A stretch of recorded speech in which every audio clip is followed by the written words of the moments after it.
ป๊าดทุกคนคอนเสิร์ตพ่อจ๋าลูกจ๋าในมือนี่อายเกือบออกจากหลังเวทีบ่ได้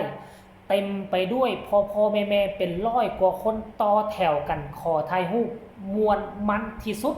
ตั้งแต่น้องอายไปออกทัวร์คอนเสิร์ตมาสบายดี FC แฟนคลับทุกทานกันแล้วกันมาพบมาพ่อกันคลิปนี้จะพาทุกคนไปติดตามเบิ่งภาพบรรยากาศคอนเสิร์ตของพ่อลูกครูบุญบอสนกกับน้องอายแล้วก็มีทั้งบอสนุแล้วก็มีศิลปินของเสียงวิหกมากหน้าหลายตาไปร่วมนำในคอนเสิร์ตครั้งนี้ทีแรกค่อยก็คิดว่าสิขึ้นประมาณชั่วโมง2ชั่วโมงแล้วก็จบกันมันบ่แม่นท่านผู้ชมเอากันตั้งแต่ตอนเช้าพุ่นเลยหากะสิจบวางประมาณชั่วโมง2ชั่วโมงที่ผ่านมานี่เฮาไปเบิ่งไล่สดของผู้บริการแม็กมาท่านผู้ชมซึ่งอายนี่ก็ขึ้นกับพ่อจ๋านี่ขึ้นแบบช่วงท้ายๆพุ่นแหละช่วงตอนเช้าพุ่นก็แม่นช่วงแรกๆก็แม่นให้ศิลปิน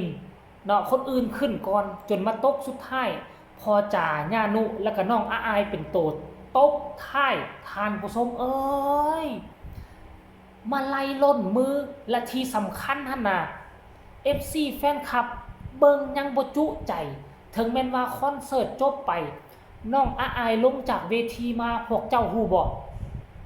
คนมันลัดอยู่บันไดจนเฮ็ดให้น้องอายเกือบลงเวทีบ่ได้ญานุลงมาแล้วก็พ่อนกพงศกรแล้วก็อายอัดท้ายฮู้บ่พ่อจ๋ากับญานุจนไปขึ้นรถละได้อายยังออกจากหลังเวทีบ่ได้โอ้เหลือเชื่ออายออกจากหลังเวทีบ่ได้คนนี้มาถ่ายปุ๊บถ่ายแล้วปั๊บอายกับนุกกำลังสิก้าวไปคนนี้ดึงกลับคืนมาถ่ายกับผู้นี้กำลังสิก้าวไปคนนั้นดึงกลับคืนมาดึงไปดึงมาซึ่งอายก็ให้เกียรติ FC แฟนคลับอายนี่ใจดีให้เกียรติ FC แฟนคลับเมื่อยฮ้อนซ้ำใดแต่โตอายบ่เคยบ่นบ่เคยจมและก็บ่เคยหนี FC แฟนคลับบ่เคยหนี FC แฟนคลับผู้ใดขอถ่ายรูปขึ้นน้องจะยืนถ่ายนำตลอดเลยน้องบ่มีปฏิเสธซึ่งเฮ็ดให้ FC แฟนคลับผู้มาหามาขอถ่ายรูปทั้งเอาเงินมาไล่ให้ทั้งเอาทริปให้ทั้งเอาขนมของต้อนหิ้วเป็นธงเป็นหยังมายัดใส่มืออายโอ้ยเฮ็ดให้ผู้ติดตามหิ้วจนเกือบบ่หวั่นบ่ไหวทานผู้ชม FC แฟนคลับ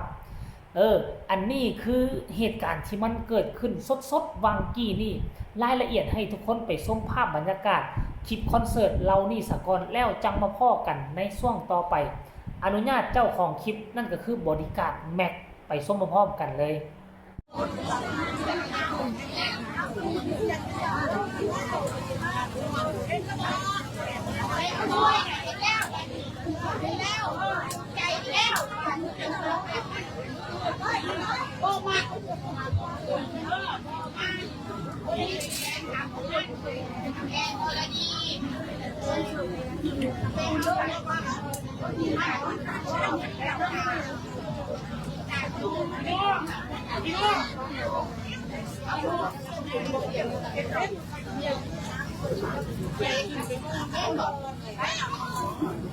ครับพี่น้องครับขอบคุณหลายๆครับผมขอบคุณผู้บริหารจากรุ่งเรืองอินเตอร์วานอนนิวาสนะครับโอกาสหน้าจ้างสิริพ่อกันไม่ได้พี่น้องเด้อนะครับขออนุญาตให้ศิลปินเฮา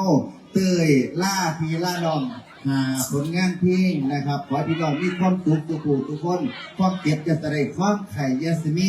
นอนหลับให้ได้เงินหมื่นนอนตื่นให้ได้เงินแสนแบนมือไปได้แก้วมาให้โทษโลกจะพันม่านจะต้องให้พี่น้องทุกคนลำด้วยด้วยครับขอบคุณครับอำลาพระจันทร์ปีอำลาพระจันทร์นอกครับขอบคุณครับรุ่งเรืองอินเตอร์ครับสาขาวารอนิวาสครับขอบคุณนะครับที่ให้ลูกหลานทีมงานบ่อน้ำเสียงมีหงส์โดกุ้งสกวันครับมาบอกความสุขให้พี่ให้น้องที่เรียบร้อยครับขอบคุณพี่น้องของเขาสุขสุขคนเด้อหวานปานใดนะครับกระเบื้องโลกเป็นตายทั้งลูกทั้งเต่าเนาะเอาเริ่มต้นข้อมูลความเสื่อมกันเพื่อกำกันกันให้ดอกจันนำสุดยอด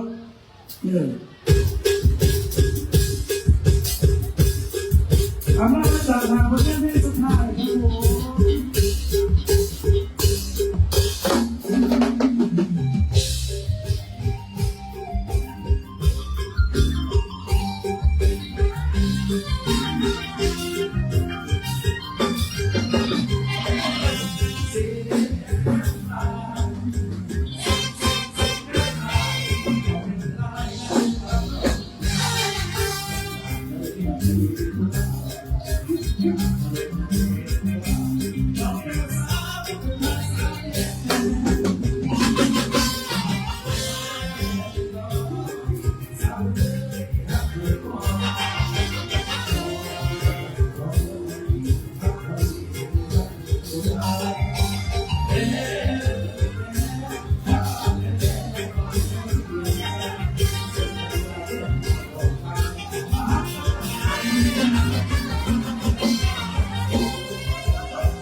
ครับ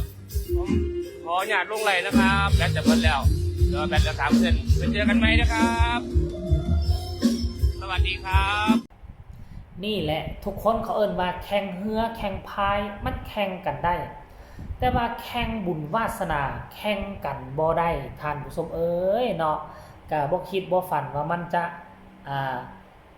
คอนเสิร์ตมื้อนี้มันจะเต็มไปด้วยความอบอุ่นเนาะเป็นห้านขายมอเตอร์ไซค์ท่านผู้ชมมีนอกจากจะมี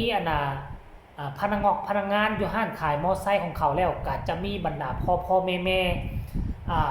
ผู้คนที่อยู่บริเวณอ้อมข้างห้านขายมอไซค์นั่นเขาเจ้าหู้ข่าวว่านกพงศกรมาอายมากระพากันลังไหลกันมาแบบแตกวุ่น